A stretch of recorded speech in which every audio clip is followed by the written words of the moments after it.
Hello, my name is Lindsay Jones, and I'm a Youth Transition and Independent Living Specialist for the Center for Accessible Living. Today, we'll be talking about disability identity.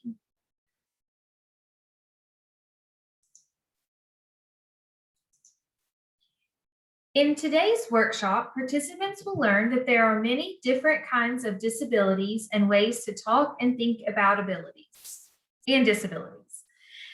People with disabilities have the right to decide if they will tell someone about their disability or not, which both has benefits and risks. It is okay to have positive and negative thoughts about having a disability.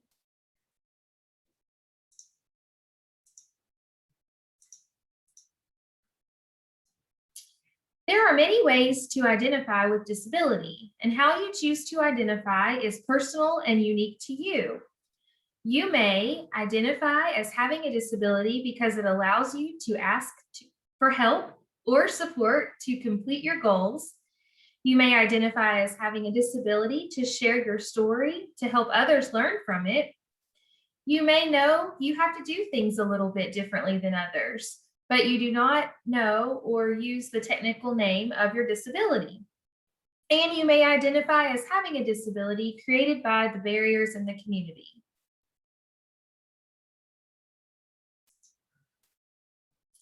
You may not see yourself as a person with a disability, even if you were born with a medical condition. And you also may not identify as a person with a disability at all because some of the negative thoughts and ideas about disability in our society.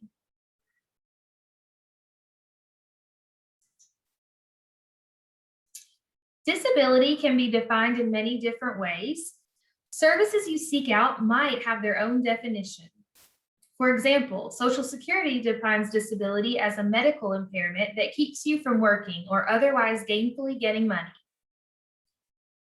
Disability may be created by the barriers in our communities. For example, if there are stairs but no ramp into a building, people who use wheelchairs are disabled in that case. You may be born with your disability, acquire it through a life experience like an accident, or have it show up through the aging process.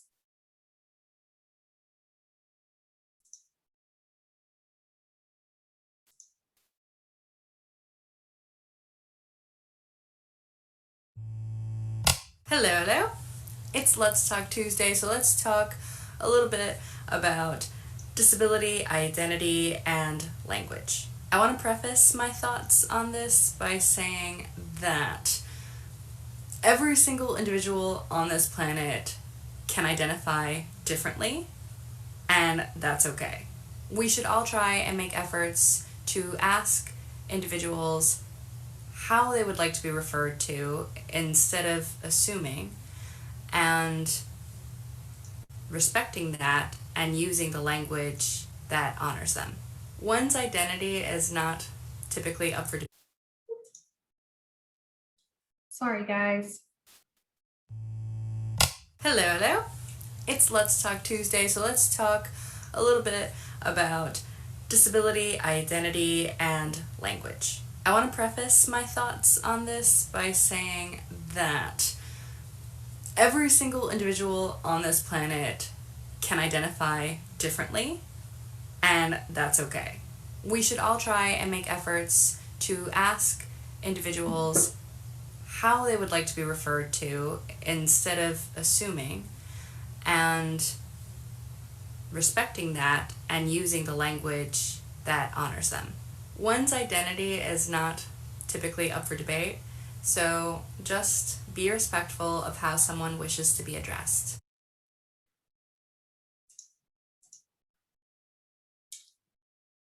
So let's think about defining disability. Think about your own experience. What are some things you think of when you hear the word disability?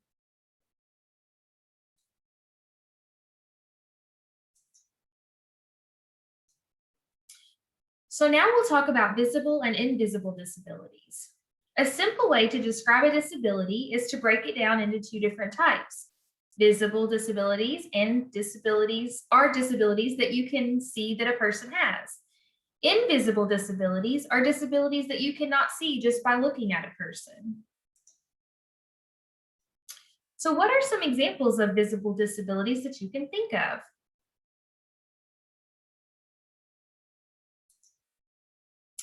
Here are some examples.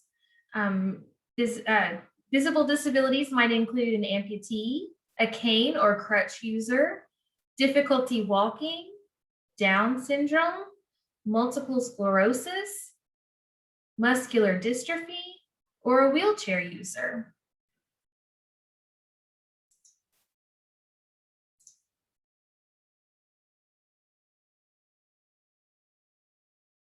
Well, my name is Joe Stone. I am a C7 quadriplegic. I was injured 6 years ago, over 6 years ago now. And I was injured in a speed flying accident, which is a high performance form of paragliding. Outdoor recreation has always been a huge part of my life. So when I had my accident, that was the challenge. How do I get back to the life that I loved so much? And where do I meet the people that are doing that so I can learn how to do it? But that's been my journey, is just kind of figuring that out over the last 6 years and figuring out how to get back to the life I want to live and be involved in my community again and feel like a person again. Because right after my accident, that kind of felt like it was stripped away.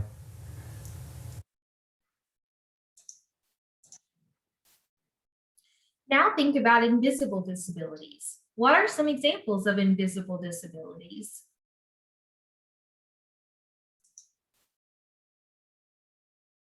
Here are some examples.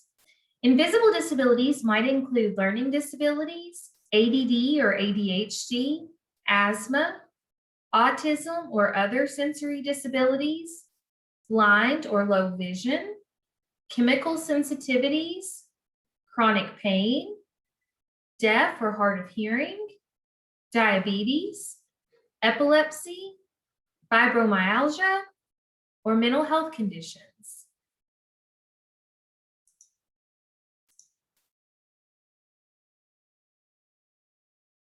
I'm Renee Stiles, and I'm living with an invisible disability. So it was second grade that I realized I had a disability. I was first diagnosed with ADHD. That also led on to my learning disability, anxiety, and OCD later on in my life. Like, slowly I've been learning more and more. I have disabilities. All of them are pretty much invisible, except for maybe a couple of them, but it depends on what I'm doing, of course. But all of my disabilities, when I was in second grade, I didn't realize what was going on. I knew my brother, he had a learning disability, but eventually he grew out of it. But that's the only thing I realized, that I was different. But I didn't really exactly feel different, but at the same time I did.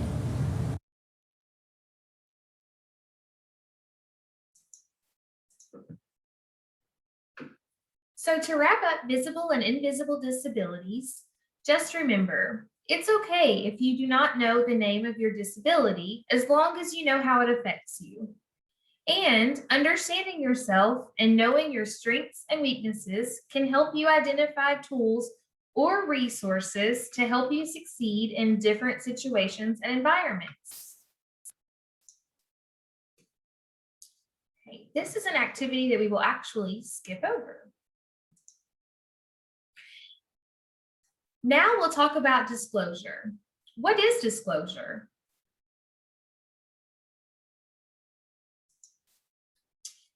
Disclosure means making something known. It is a fancy word for telling someone you have a disability. There may be times when you choose to share that you have a disability. There may be times when you do not want to share your disability.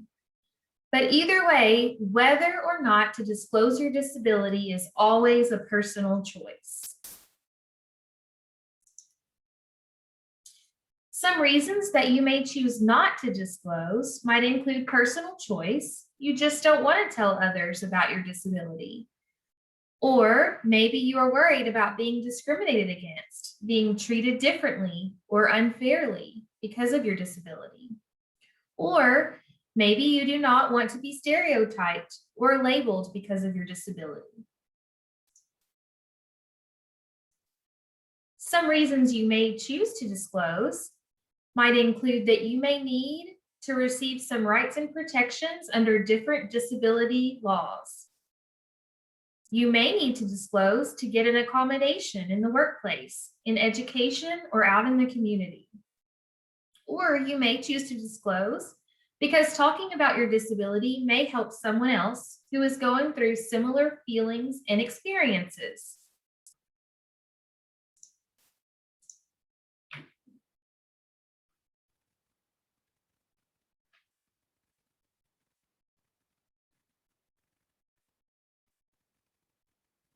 And I have a disability. I have multiple sclerosis, and I also have a sister with Down syndrome. I'm one of her legal guardians. And at that point, I sat there and I still remember the conversation where I had to think, well, if I'm going to make this effective, I have to be a role model. I have to be a mentor to people. And so I've got to tell the world, or at least the KPMG world, that I have a disability. And I paused, and maybe for about a minute, but then I realized that's step one. And if I can do that, others will hopefully do that, and therefore we can provide additional support to them, those people, in order to advance their careers. It was surprising to me how easy it was, really, and I kind of questioned myself why I thought I needed to hide it for so long, because people were encouraging, they were curious too, and just uneducated on different matters. So to me, it was almost a relief, a stress off the shoulders. Having those role models will make more people come forward, and I think just creates that momentum where, you know, this is a place where you can be yourself and not be afraid to say identify yourself. It's grown my career from better communication skills, better leadership skills, opportunities that I didn't have before. So I want people to understand that, you know, those type of avenues are there for you, and you can have great mentors like Sean Kelly is a great mentor to me, and others that I've met along the way. There's always that fear that, you know, once I identify myself, then people will know and I'm treated differently in the wrong way. And I think what we've been trying to do is create that environment where people are comfortable. You know, it doesn't matter. Actually, it's a benefit if I say, look, there's a reason why I need to take this time off. I've either, you know, I've got medical appointments I need to attend, or I'm looking after my, you know, I'm going to a special ed meeting for my daughter. Actually making that aware actually makes it easier.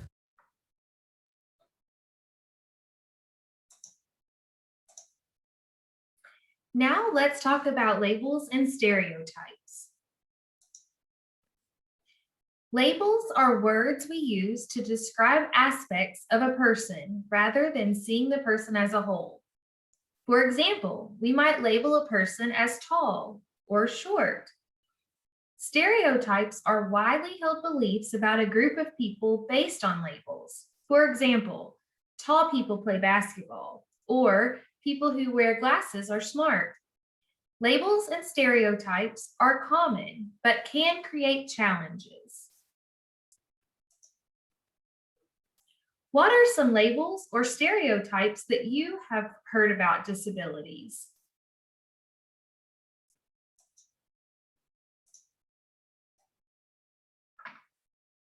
What are some labels or stereotypes that you've heard about disability? It's mainly about just not being in control, being animalistic, being crazy, being aggressive, being incompetent, not knowing how to communicate, not knowing how to be a part of the rest of the world like everyone else.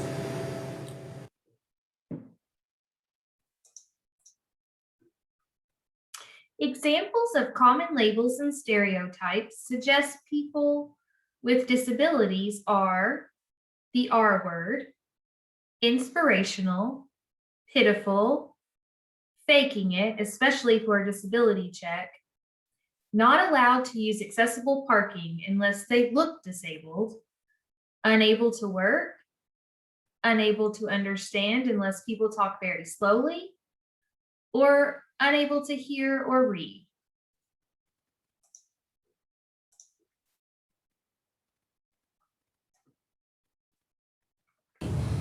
So my family believes if you don't get SSI, you don't have a disability. But learning all of this stuff involves classes, building advocacy, learning leadership skills, we know what it means. That no matter what, yeah, you may not take ISS. You do still technically have a disability, yes. You shouldn't disclose it at all. Don't hide it. It's something that's part of you. It's what makes you you. You don't want to disclose it to someone at all. Like if excuse me. But no matter what, just remember it's part of you. Your disability is you. That's all you can do is like, yeah, at the moment I felt like I was just shrunk. It's like a little person, like 10 inches tall. But in that moment I felt like so alone. And then I realized I'm not alone. I have this huge community of people with disabilities just like me. Yeah, the disability is different, but at the same time we have that same disability together and we can learn from one another.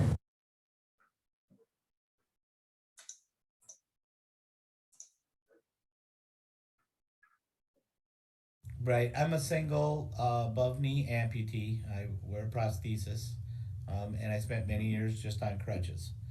Um, yeah, there's you get kind of polarized views of people with disabilities. Either that you're unable to do anything and need to be pitied, like Tiny Tim, um, or that you're have incredible courage and incredible fortitude and will to live and things like that. And neither one are accurate at all.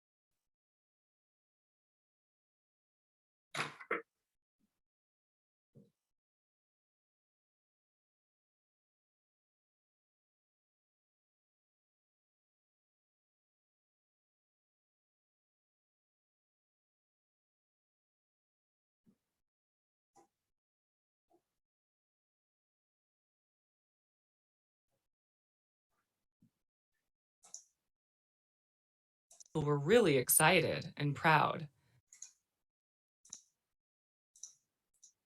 Okay, I apologize. Apparently that video is not working correctly.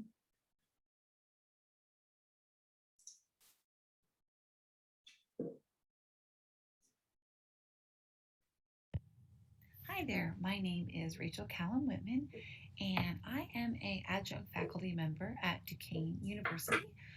I am graduating with my doctoral degree this May, which was a really big accomplishment. I'm really, really proud of myself for being able to do so. I have bipolar disorder, and there is a lot of stigma surrounding mental illness. So I have heard quite a bit about these perceived limitations surrounding having bipolar and people thinking that because I have a mental illness, I am not going to be as capable, I am not going to be as reliable or responsible. And these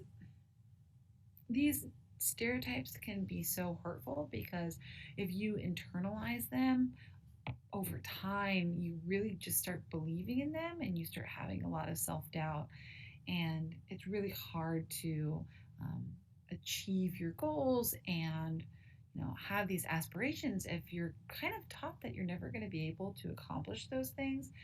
And for me, as someone living with mental illness, it's been really empowering to pursue my doctoral work because I'm really showing myself that I can do it, and I think also adding to the narrative that just because you have a mental illness doesn't mean you can't do the things that you want to do.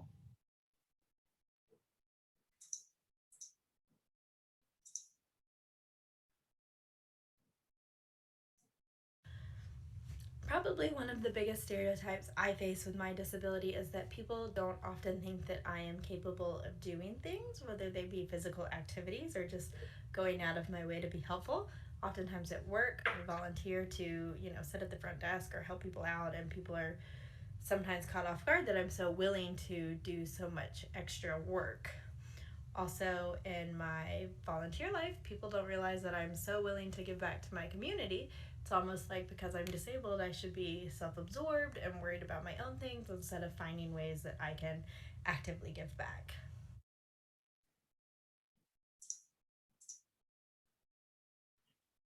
So now let's talk about labels in the community. Labels come from images and messages you get from society about disability. Examples of messages about disability that contribute to labels and stereotypes are inspirational news stories that imply just getting out of bed in the morning is impressive.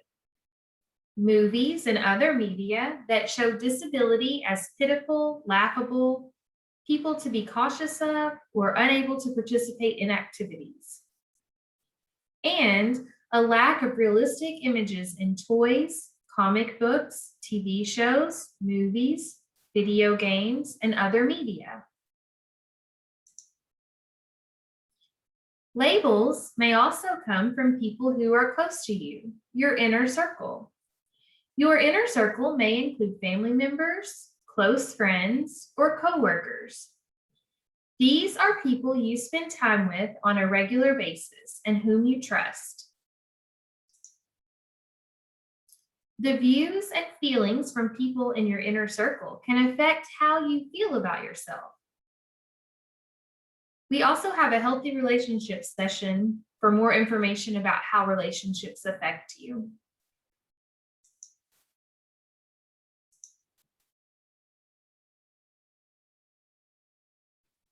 So I think the hardest thing for me with coping with my disability or, getting used to other people's stereotypes would be in the workplace. My first 2 real big jobs, I kind of thought I had earned them. I'd gone to school, I had started working, but then I kind of realized that I wasn't getting advances like I should have been. I was in patient care when I first got out of college, and I wasn't treating patients as much as I should. It was almost like I was getting brought in because of my disability, but then I wasn't really allowed to do any of the actual work. Like I was like a placeholder or like a key person to kind of win people over and bring in patients. And then when I moved back to Florida, it was kind of the same deal. Like I was a youth and I was disabled and I was used for advocacy purposes, but then at the same time, I was asked to sit in a room so they could see they had a youth with a disability, but then I wasn't allowed to talk. And time and again, it was like, hey, we want your name on this, but oh, by the way, we don't really want your input or your interactions. So it took a while for me to realize that and find ways to work around that and to let people know that I was here, I have a brain. I'm not just here to be the one disabled person in the room. I'm here to give input and to help change and influence change and awareness. So now we'll take a look at discrimination. Do you know what it is? Discrimination is the act of treating someone differently, unfairly, or unequally because of the way they look or act. Discrimination may occur because of your disability, which can be frustrating, challenging, or difficult. People may discriminate against you because of beliefs, labels, or stereotypes about people with disabilities that may be untrue. Ableism. What is it? Ableism is a form of discrimination or social prejudice against people with disabilities. Ableism is the idea that the world is created for people without disabilities. Ableism is being left out or not treated equally because of your disability. People may treat you differently or not allow you to do something, or assume you cannot or should not do things because you have a disability. It is important to remember that not all people treat you differently on purpose, but often it is a lack of understanding or not seeing how their actions or choices affect you.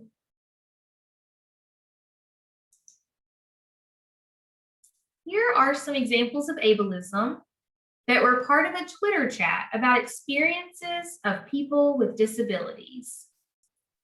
I did not get invited on my 7th grade class trip because it was not accessible. Taxis refused to take me or charge more because of my disability. Most new homes are built with 1 or 2 steps, just for looks, which makes them inaccessible to me. Non-disabled people can go to a restaurant or bar without wondering if they will be able to use the bathroom.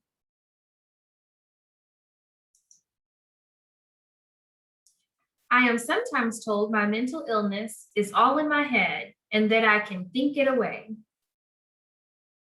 My boss says I am not really disabled and that I just do not apply myself enough. I am expected to deal with my coworkers and read lips or notes in English, but my coworkers do not want to deal with a deaf person and have no intention of learning American Sign Language, ASL.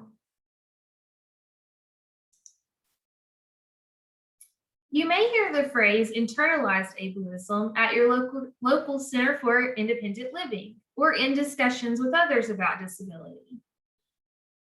Internalized ableism is how we, as people with disabilities, feel or develop attitudes or beliefs about having a disability because of messages we receive from other people, the media, and the world around us. Some examples of internalized ableism are listed here, again from a Twitter chat. I am nervous every time I call a cab because so many cabs have denied service to me and my guide dog. I feel guilty for not being able to work because I am too unwell because of stigma around sick days. I am afraid to call the doctor more than twice for pain out of fear of being called drug seeking. Sometimes I do not think I have self-worth because I cannot leave the house, contribute, or do certain things by myself.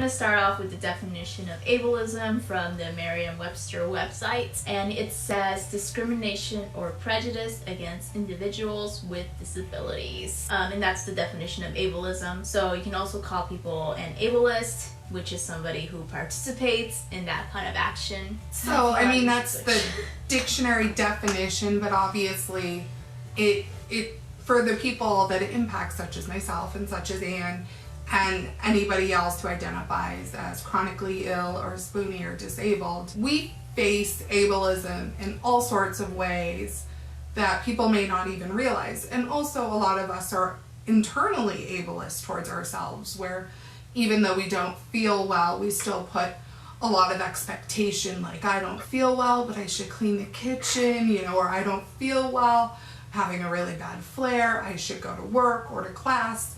You can be internally ableist as well, and I think that in a lot of ways that was the hardest form of ableism for me to overcome, is to sort of match my energy level with my own expectations for the day. Yeah, I agree with that too, especially when you're like thinking that I need to do this, but I can't really do this because I'm in pain, but why can't I do this? And you just put pressure on yourself because of it. So like she was saying, like I should be able to at least clean the kitchen today. I haven't done anything today because it's been a bad day. You want to get some stuff done still, so you just feel bad about that, and it leads towards guilt. Ableism and self-advocacy. If you feel like someone is treating you differently because of your disability, remember you have rights protected by many different laws, including the Americans with Disability Act, the ADA. It is not okay for someone to treat you differently because of your disability. Learn more about self-advocacy and your rights as a person with a disability in the self-advocacy session next week. Now let's talk accommodations. What does that mean? Accommodations are tools or adjustments that can be used for equal access and involvement in the workplace, school, home, daily activities, and in the community.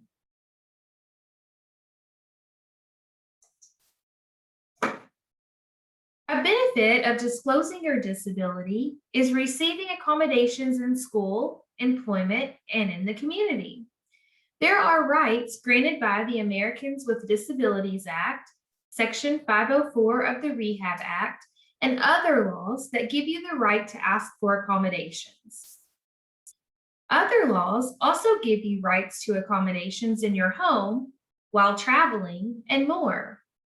See the self-advocacy session or visit your local Center for Independent Living to learn more about laws, your rights, and accommodations. You do have a part in asking for accommodations. It is your responsibility to understand what your rights are and which laws give them to you.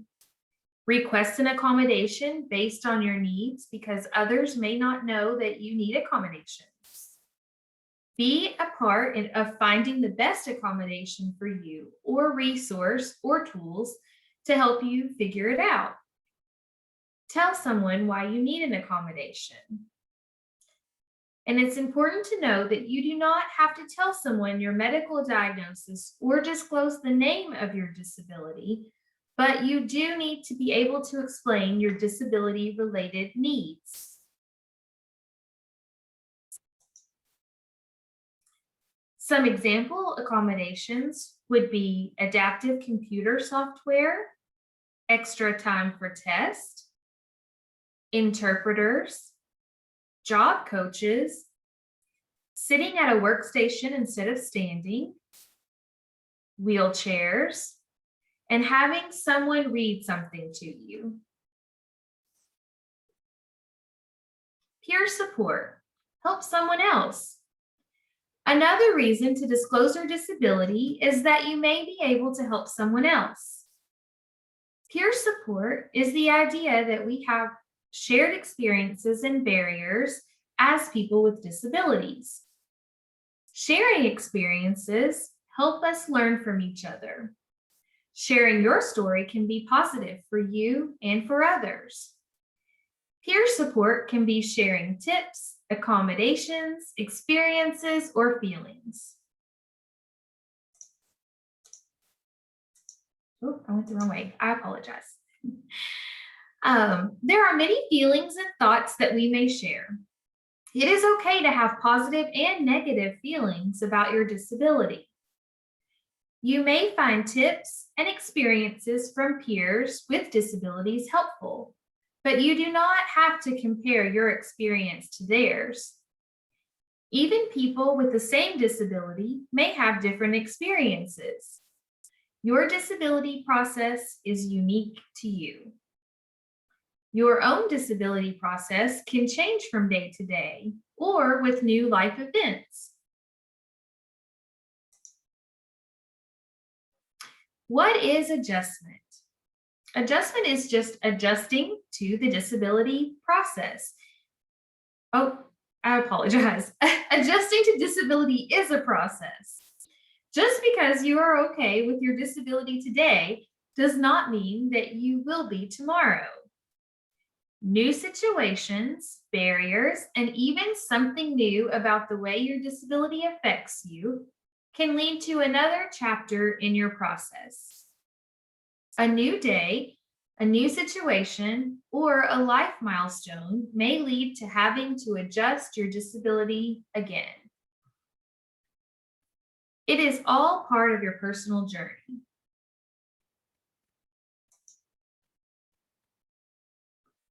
Why not acceptance? Has anyone ever asked you, have you accepted your disability yet? Or have you asked yourself, why can I not accept this? A different question might be, what about this loss or change is acceptable to me? Accepting that you have lost some abilities can be confusing because it can feel like you are saying you never cared you had those abilities in the first place. You have a choice to not accept losses, especially something that may have been unexpected. Instead of accepting, you can acknowledge your loss and explore your feelings around it. Acknowledgement is not dismissing. It is a process of becoming reconnected with yourself. Time cannot help you become okay with yourself unless you acknowledge what has happened. Acknowledgement is the process of seeing things for what they are and not what they should or should not be. Acknowledgement means not comparing your experiences to anyone else's or to your previous experiences before disability.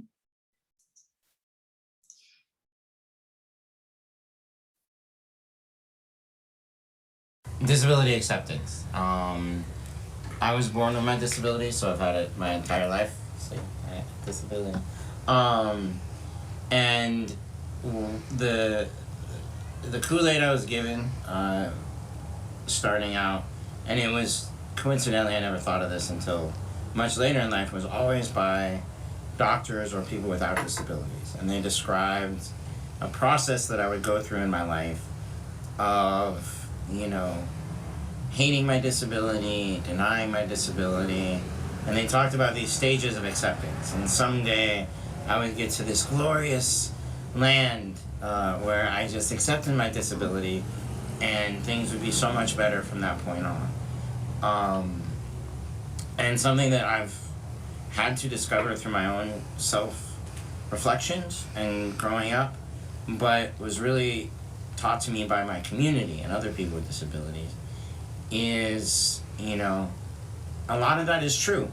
But guess what? Don't think that you are going to accept your disability and move on the next day, accepting it the rest of your life. This is a process that you're going to have to accept, that you are going to do it over and over and over and over again throughout your lifetime, of going through those stages of frustration and why me, and it happens for me, I can't speak for anybody but me, but for me, as I grew up, with every benchmark of life came a new acceptance of my disability. Sometimes better, sometimes worse, but it seemed to happen around, puberty. Okay, now what is your disability? Adult, post high school, now what is my disability?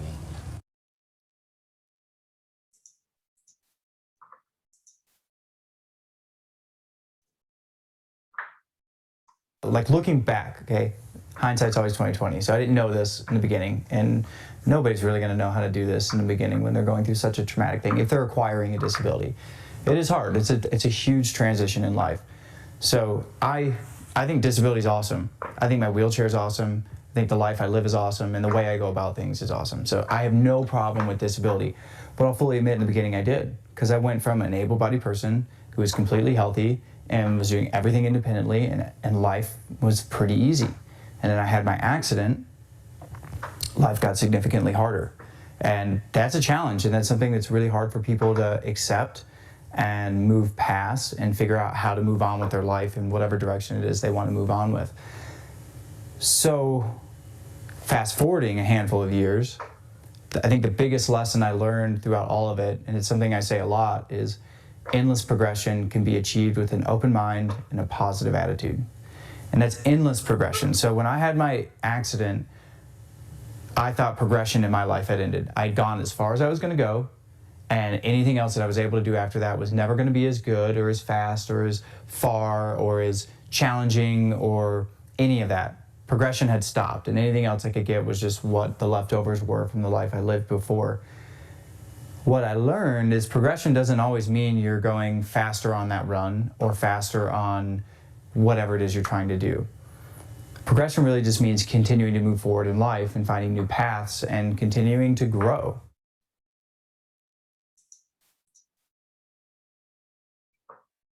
Grief and spirit. Sometimes when you do not succeed or have barriers related to your disability, you may need to take time to identify grief, fear, frustration, or other negative feelings, and even talk to someone about it. You can acknowledge and allow those feelings, and when you are ready, keep moving forward in life.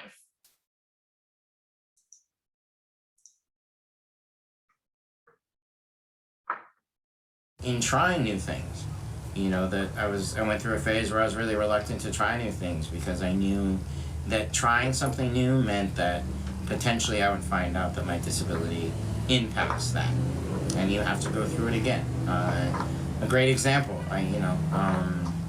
the first time I tried canoeing, I was with a friend of mine, girlfriend at the time, and we got in there. We were all gonna look really cool, and we were gonna go paddle to this tropical, glowy island, and I wasn't prepared, but as soon as we got in the boat within 20 feet, I realized, guess what? Paddling is a two-handed sport, and all of a sudden, I was sitting in the front of the boat with my arms crossed, having to accept the fact that I cannot do this like everyone else can, and I have to rely on help. And where when I was younger, it would take a year, weeks, it took about 20 minutes of, okay, that was frustrating, it didn't go how you wanted it to, you're upset. But then by the end of it, I got to a place where I was enjoying it, and I figured out a different way. I figured out my way to do this activity.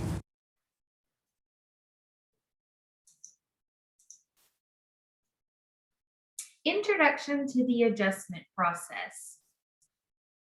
Even though our adjustment process to disability is an individual experience, there are feelings, thoughts, and actions we may or may not share.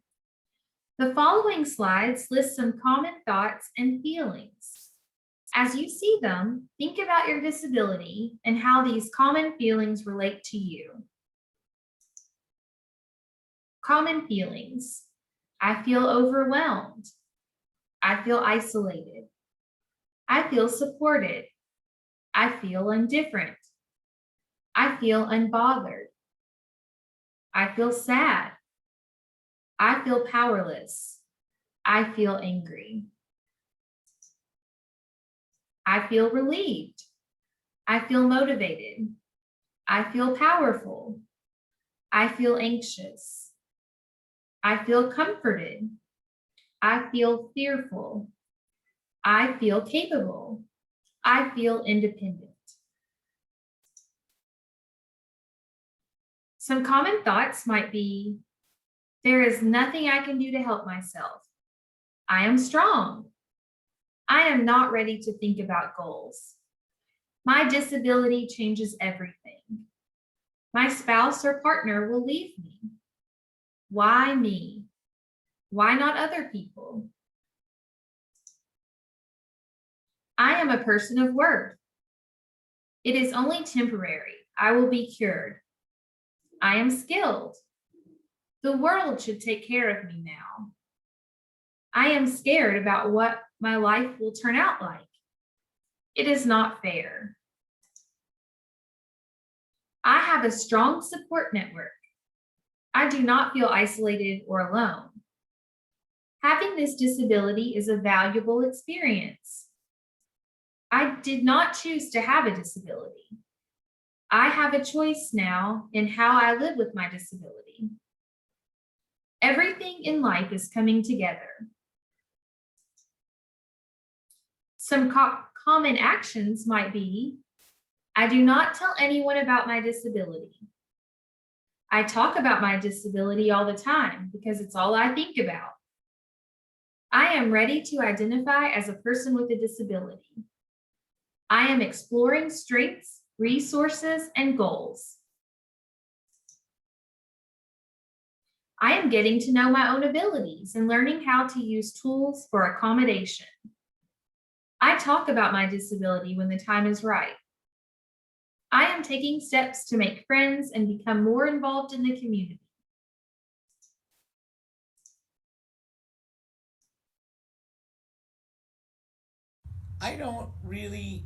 I was very lucky to survive the accident when I had my disability and to not die. So Sorry, that hung up. Hold on a second. I was very lucky to survive the accident when I had my disability and to not die. So I never really spent a whole lot of time feeling bad over that, and felt really kind of lucky to not be injured worse or not be dead. I don't know. I don't necessarily view the experience as negative. It's something that happened to me, and it has revealed a side of me that maybe I didn't know I had and other people didn't realize that I had.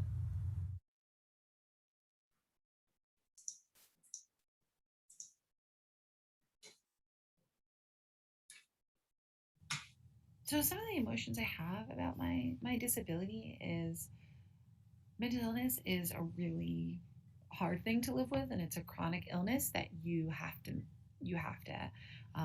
manage. And I think sometimes that can be overwhelming. And now that I'm going to be graduating, I'm back in the job market, and I think it's going to be tough trying to find a job, a degree of professorship that's going to work for me, and the fact that I have an episodic illness that I have to manage.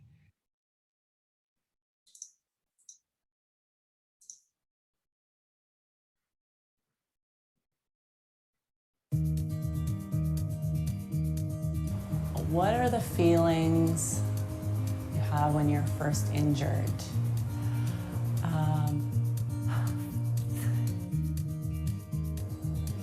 Wow, what a hard question to ask. Disbelief, fear, anger. Misunderstood and dark. You begin to realize what condition you're really in. It's the unknown. You lose the use of your legs and you feel like you're not whole, you're not normal, that no one is going to accept you anymore. You think your life's over, and then you think, well, maybe I can make something of it.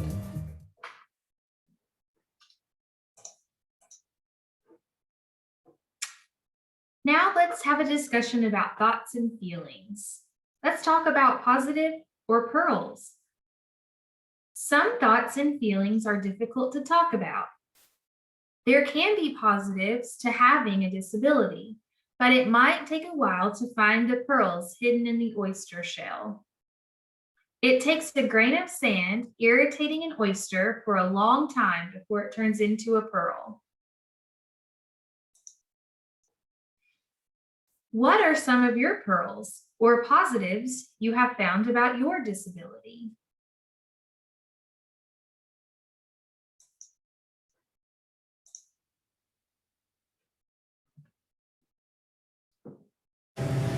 When I found out I had a disability, I was ecstatic. I was relieved because it basically took away the idea that I was just wrong and I was bad, and the way that I felt internally was just me not knowing how to get along with everyone else, and just everything that I did was just wrong. It validated the way that I experienced the world and the world experienced me. So all the things that I would bring up to my mom as a kid that kind of got shunned away and kind of pushed under the rug by everyone else, and therefore I started to push those things under the rug.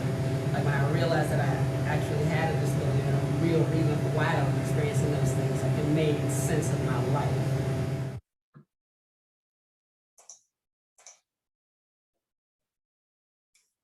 So let's discuss thoughts and feelings. If you have difficult feelings about yourself or disability, it is okay.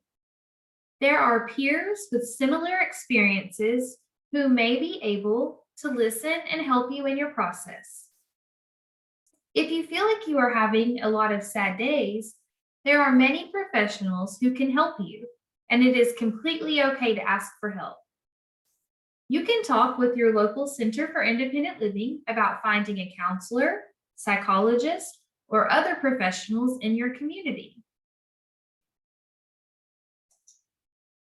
And that's all for our presentation on disability identity. Do we have any questions or comments? All right. Thank you guys so much. Have a great day.